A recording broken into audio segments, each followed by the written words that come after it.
Hello everyone, welcome to prep Mitra. तो जो अभी हमने क्वेश्चन किए थे 15 क्वेश्चन थे, उनके बाद ये 5 क्वेश्चन का एक पैसेज है, तो आज हम उसको सॉल्व कर रहे हैं। ये पैसेज मैं आपको सजेस्ट, सबके ना एक्चुअली अलग अलग तरीके होते हैं, डिफरेंट मेथड होते हैं कि उनको किस तरीके से ये सॉल्व करना है।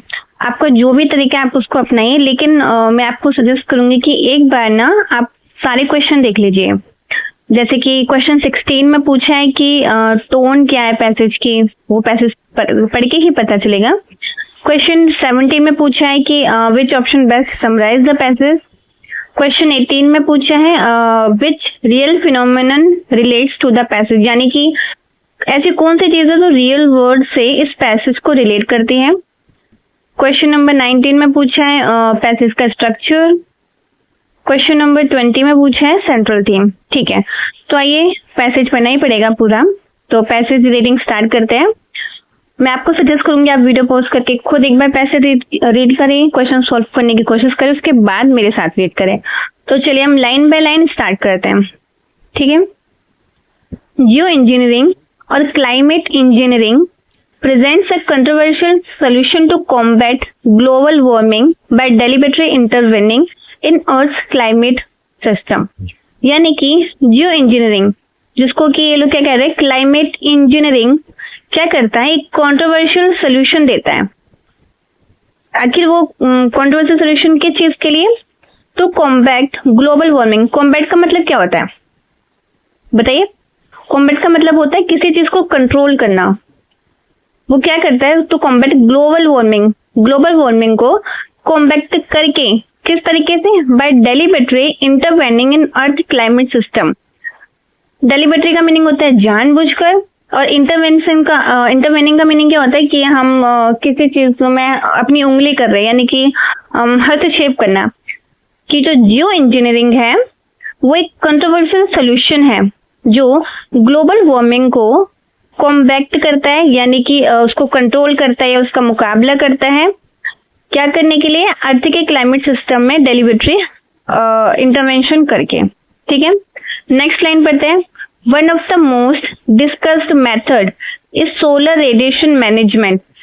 इसमें जो जिस तरीके से कॉम्बैट करे, उसका जो सबसे मोस्ट डिस्कस्ड मेथड है वो है solar radiation management, which involves reflecting sunlight to cool the planet. जो SRM है वो क्या करता है, जो सनलाइट है ना उसको रिफ्लेक्ट करता है जिससे कि प्लेनेट ठंडा हो सके। ठीक है, आगे पढ़ते हैं। वाइल SRM क्या है? Solar radiation management. While SRM could potentially offset rising temperature. Offset का यहाँ मीनिंग क्या है? डाउन करना, कंट्रोल करना, मेंटेन करना। तो बोल रहे कि जो SRM है वो क्या कर सकता है, जो राइजिंग टेम्परेचर है ना उसको डाउन कर सकता है। It also carries significant risk, लेकिन ये साथ में ना कुछ रिस्क भी लेता है, सिग्निफिकेंट रिस्क, यानी कि कुछ इंपॉर्टेंट रिस्क भी इसके साथ में आते हैं। हाँ, जो SRM है वो टेम्परेचर को डाउन कर सकता है, लेकिन साथ में इसके रिस्क भी है। Changes in precipitation patterns. Precipitation patterns किसको बोलते हैं? प्रेसिपिटेशन का मीनिंग होता है रेन। बोल रहे कि जो प्रेसिपिटेशन पैटर्न, यानी जो रेन के जो पैटर्न्स होते हैं उसमें जो चेंज होते हैं, could exacerbate droughts in some regions। exacerbate का मीनिंग क्या होता है? इंक्रीज करना, बढ़ाना। यानी कि ड्रॉट का मतलब क्या होता है? सूखा। यानी कि जो बारिश का जो पैटर्न है उसमें चेंज अगर आ जाए तो क्या होगा, कुछ रीजन्स में जो सूखा है वो बढ़ जाएगा, ड्रॉट के सिस्टम बढ़ जाएगा, इसको एग्जाबेट कर देगा। While cooling effect might be unevenly distribute, जिससे कि जो कूलिंग इफेक्ट जो कि SRM करता है वो हो सकता है कि हर जगह ना एक इवनली डिस्ट्रीब्यूट ना हो, कहीं ज्यादा हो, कहीं कम हो, या फिर कहीं हो ही ना। Leading to a geopolitical tension, जो कि क्या इंक्रीज करेगा? जियोपॉलिटिकल टेंशन को इंक्रीज कर देगा। क्रिटिक्स यानी कि जो आलोचना करते हैं, आर्ग्यू वो विवेचना करते हैं, आलोचक बोलते हैं, that reliance on Jio engineering could create a moral hazard, यानी कि अगर हम जियो इंजीनियरिंग पे रिलाई करते हैं और डिपेंड रहते हैं तो एक ये मोरल हैजार्ड क्रिएट कर सकता है। Reducing incentive to cut green house gas emission, जो कि हम ग्रीन हाउस गैस इमिशन के लिए जो इंसेंटिव कर रहे हैं उसको वो रिड्यूस कर सकता है। More over the long term ecological consequences of such inventions remain uncertain, raising questions about unintended side effect on biodiversity and ocean chemistry, यानी कि साथ ही जो लॉन्ग टर्म इकोलॉजिकल कॉन्सिक्वेंसेस है, कॉन्सिक्वेंसेस का मतलब होता है रिजल्ट, परिणाम, जो लॉन्ग टर्म इकोलॉजिकल कॉन्सिक्वेंसेस है ऐसे इन्वेंशंस के, वो अभी भी ना अनसर्टेन है। हमें नहीं पता ना कि उसके जो भी रिजल्ट होंगे वो क्या होगा, कितना ज्यादा नेगेटिव जाएगा या कुछ उसमें पॉजिटिव होगा, जो कि क्या करता है, रेस कर रहा है क्वेश्चन किसके बारे में, जो साइड इफेक्ट होंगे बायोडाइवर्सिटी और ओशन केमिस्ट्री को। ठीक है, अब इसी पैसेज का दूसरा पार्ट आगे है, काफी बड़ा है ये passage. Governance is another critical challenge.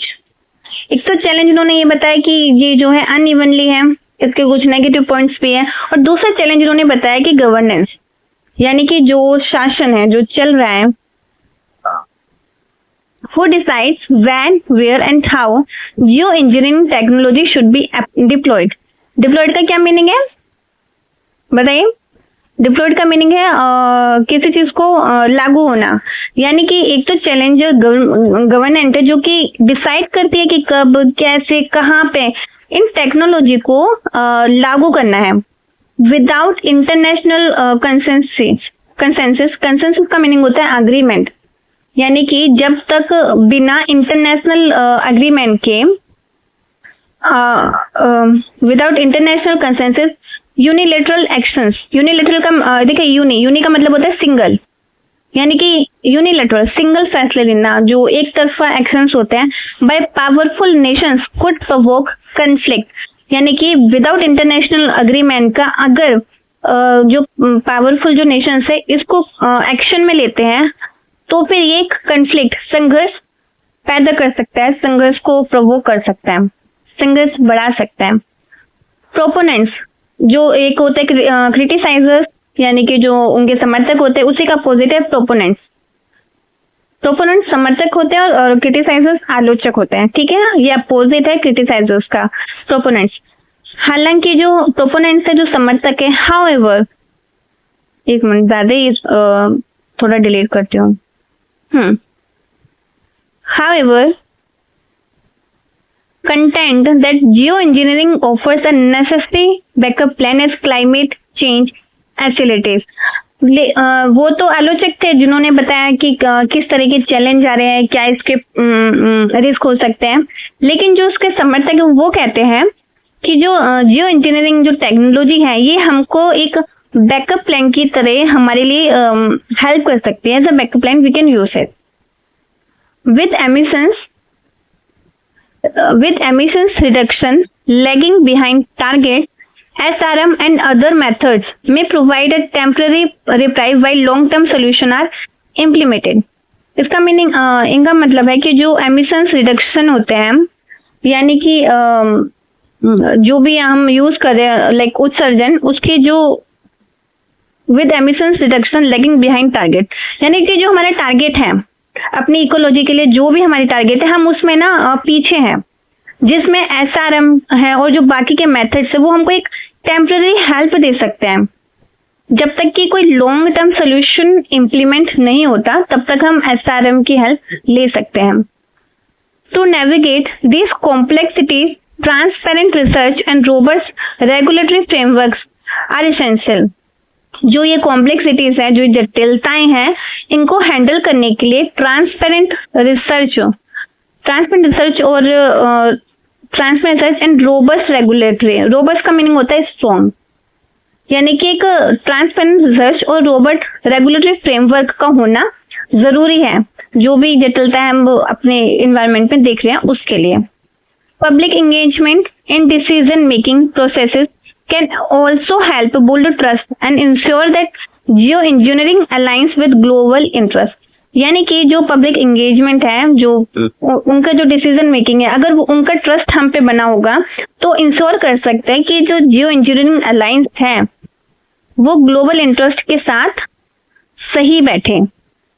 Ultimately climate engineering underscores the tension between innovation and caution in addressing humanity's most pressing existential threat। यानी कि जो क्लाइमेट इंजीनियरिंग है वो दिखाता है कि जो इनोवेशन और क्वेश्चन का मतलब होता है खतरा, कि जो इनोवेशन, क्वेश्चन, खतरा, ये सावधानी, इसके बीच टेंशन है। जो क्लाइमेट इंजीनियरिंग वो दिखा रहा है कि हाँ, हमारे यहाँ इनोवेशन और क्वेश्चन के बीच टेंशन है जब हम अपने सबसे बड़े एग्जिस्टेंशियल थ्रेट खतरे को एड्रेस करते हैं। Balancing the risk and benefit of this technology requires a nuanced approach informed by science and guided by ethical principle. Nuanced का मीनिंग होता है नुआंस्ड अप्रोच, नुआंस्ड का मीनिंग होता है डीप। जो भी हमारे रिस्क है और जो बेनिफिट्स है, हमारे जियोलॉजिकल और एसआरएम जो भी इसमें टेक्नोलॉजी बताएगी उसमें, उसको हमें एक डीपली एक डीपली अप्रोच यूज करने की जरूरत है, जिससे कि informed by science and guided by ethical principle, जिससे कि जो एथिकल प्रिंसिपल है वो गाइड हो सके, अच्छे से इन्फॉर्म हो सके। ठीक है, तो आगे इसके क्वेश्चन देखते हैं। What is the tone of passage? इसमें पूछा है कि पैसेज की टोन क्या है, यानी ऑथर ने किस वे में पैसेज को लिखा है। Optimistic about future solution. Optimistic एक पॉजिटिव वर्ड है और यहाँ पे हम लोगों ने नेगेटिव भी देखा है और पॉजिटिव भी देखा है। इन्होंने हमें बेनिफिट्स भी बताए हैं और जो उसके नेगेटिविटी है वो भी बताई है। साथ में इन्होंने कुछ सोल्यूशन भी दिया है कि हम कैसे एक अप्रोच यूज कर सकते हैं, किस तरह कर सकते हैं। तो पूरा पॉजिटिव नहीं है, ऑप्टिमिस्टिक नहीं हो सकता। कंडेम्पटरी टुवर्ड्स इनोवेशन। कंडेम्पटरी का मतलब होता है किसी चीज के बारे में बिल्कुल नेगेटिव ही बोलना, निंदा करना। किसकी निंदा? इनोवेशन की। इन्होंने इनोवेशन की निंदा नहीं की। इन्होंने बताया कि इनोवेशन के ये पॉजिटिव पॉइंट्स और ये नेगेटिव पॉइंट्स है, तो ये भी नहीं हो सकता। Analytical and balanced. हाँ, इन्होंने पूरा एनालाइज किया है कि किस तरीके से जो हमारी चीजें हैं, जो हम इनोवेशन है, वो किस तरीके से पॉजिटिव इफेक्ट भी दे रहे हैं, किस तरह से नेगेटिव इफेक्ट भी दे रहे हैं और किस तरीके से उनको सुधारा भी जा सकता है। फोर्थ है क्वेश्चनरी एंड स्केप्टिकल। नो, इसका मीनिंग होता है सिर्फ क्वेश्चनरी, यानी कि सिर्फ सावधानी देना, सिर्फ वार्निंग देना नहीं। इन्होंने सोल्यूशन भी दिया है, तो इसका आंसर होगा 3। ठीक है, आगे बढ़ते हैं। इसका आंसर 3 है। पेन नहीं चल रहा। इसका आंसर 3 है। आगे बढ़ते हैं क्वेश्चन नंबर 17 पे। क्वेश्चन नंबर 17 है, which option best summarise the passage? Climate engineering as a tool to reverse global warming. क्या जो क्लाइमेट इंजीनियरिंग है वो एज अ टूल हम यूज कर सकते हैं कि वो ग्लोबल वार्मिंग को रिवर्स करे? देखिए, क्लाइमेट इंजीनियरिंग के इन्होंने पॉजिटिव और नेगेटिव दोनों चीजें बताई है और इसमें पूरा बोल दिया कि क्लाइमेट इंजीनियरिंग तो ग्लोबल वार्मिंग को रिवर्स कर ही देगा, पूरा पॉजिटिव बोल दिया, तो ये तो पॉसिबल नहीं है। सेकेंड है the risk and benefits of solar radiation management, यानी सोलर रेडिएशन मैनेजमेंट के रिस्क और बेनिफिट बताया, लेकिन इन्होंने सिर्फ एसआरएम के बारे में तो डिस्कस नहीं किया। इन्होंने क्लाइमेट इंजीनियरिंग के बारे में भी डिस्कस किया है, इन्होंने चैलेंजेस के बारे में भी डिस्कस किया है जो गवर्नमेंट के जो अंडर गवर्नमेंट हो रहे हैं, तो ये तो नहीं हो सकता। Option 3 global warming and it's unintended consequences, यानी कि इसमें ग्लोबल वार्मिंग और जो उसके परिणाम है, कॉन्सिक्वेंसेस आपको बताया था, रिजल्ट, उसके सिर्फ ग्लोबल वार्मिंग और उसके रिजल्ट के बारे में बात नहीं हुई। उन्होंने पूरा ग्लोबल वार्मिंग का इंट्रोडक्शन दिया है, तो ये तो नहीं हो सकता। Option 4 the debate about the potential and risk of engineering. Yes, ये इसका राइट आंसर है। इन्होंने पोटेंशियल भी बताए हैं। पोटेंशियल का मतलब होता है बेनिफिट्स और रिस्क भी बताया, तो option 4 is the right answer. आगे बढ़ते हैं क्वेश्चन नंबर 18 पे। क्वेश्चन नंबर 18 है which real world phenomenon relates to the passage, यानी कि इनमें से ऐसा क्या है जो पैसेज से रिलेट करता है रियल वर्ल्ड में। ठीक है, urban heat island in metropolitan areas, यानी कि जो बड़े बड़े शहर हैं उनमें क्या हो रहा है, गर्मी ज्यादा बढ़ रही है। अब गर्मी बढ़ने के रीजन क्या क्या हो सकते हैं, कंक्रीट हो सकता है, पोल्यूशन हो सकता है, या फिर कम ग्रीनरी हो सकती है। तो इसका इससे रिलेशन नहीं है, इसके बारे में पैसेज में कुछ भी नहीं बात की गई। ठीक है, सेकंड ऑप्शन है international agreement on carbon emission reduction. ठीक है, इंटरनेशनल एग्रीमेंट, यस, हमने पढ़ा था कि अगर मैं पैसेज आपको दिखाती हूँ, ये देखिए, without international consensus and unilateral action by powerful nation could provoke conflict. इन्होंने यहाँ पे एग्रीमेंट की बात की है कि international agreement on carbon emission reductions के बारे में डिस्कस हुआ है। तो यस, ये राइट है। Increase instances of global flooding, यानी कि जो बाढ़ आ रही है पूरे वर्ल्ड में, उसके बारे में यहाँ पे बात नहीं की गई है, यहाँ का तो कुछ रिलेशन ही नहीं था। The debate over implementing carbon capture technology, कहीं भी कार्बन कैप्चर टेक्नोलॉजी के इम्प्लीमेशन पे बात नहीं हुई है। तो क्वेश्चन 19 पे आगे बढ़ते हैं, what is the passage structure, passage का स्ट्रक्चर क्या था। सबसे पहले इन्होंने हमको कॉन्सेप्ट बताया, इन्होंने बताया कि ग्लोबल इंजीनियरिंग होती क्या है, उसके बाद इन्होंने रिस्क बताया, उसके बाद इन्होंने बेनिफिट बताया। तो देखते हैं कौन सा मैच करता है इससे। Introduction of a concept followed by risk and benefit, yes. A historical overview of climate strategies, क्या सिर्फ हिस्टोरिकल ओवरव्यू दिया, नहीं, इन्होंने प्रेजेंट की बात की और फ्यूचर में क्या हो सकता है उसकी भी बात किया। Comparative analysis of climate solution, only analysis. Comparative analysis, देखिए कोई अलग अलग क्लाइमेट सोल्यूशन की बात नहीं की गई है, सिर्फ एक की बात की गई है और उसमें कंपेयर तो हो ही नहीं सकता। आर्ग्यूमेंट सपोर्टिंग जियो इंजीनियरिंग, नहीं। ऑप्शन सेकंड इसका राइट आंसर होगा, सॉरी ऑप्शन वन इसका राइट आंसर होगा। आगे बढ़ते हैं क्वेश्चन नंबर 20 पे। What is the central theme of the passage, इस पैसेज की सेंट्रल थीम क्या, अभी तक जो हमने पढ़ा उसमें। रेगुलेशन ऑफ क्लाइमेट स्ट्रेटेजीज, क्या क्लाइमेट स्टडीज में कैसे रेगुलेशन होती है इसके बारे में डिस्कस हुआ है।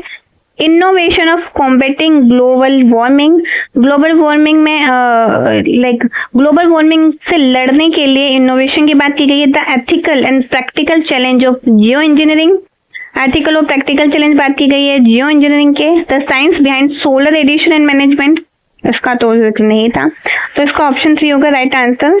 इन्होंने बताया कि जियो इंजीनियरिंग में किस तरह से एथिकल और प्रैक्टिकल चैलेंजेस हम फेस कर रहे हैं। ठीक है, तो आज का पैसेज यहीं खत्म होता है। आई होप आपको पसंद है। अगर कंफ्यूजन हो तो कमेंट में आप लिख सकते हैं, मैं कमेंट रीड करती हूँ। Okay, bye and do not forget to like and subscribe.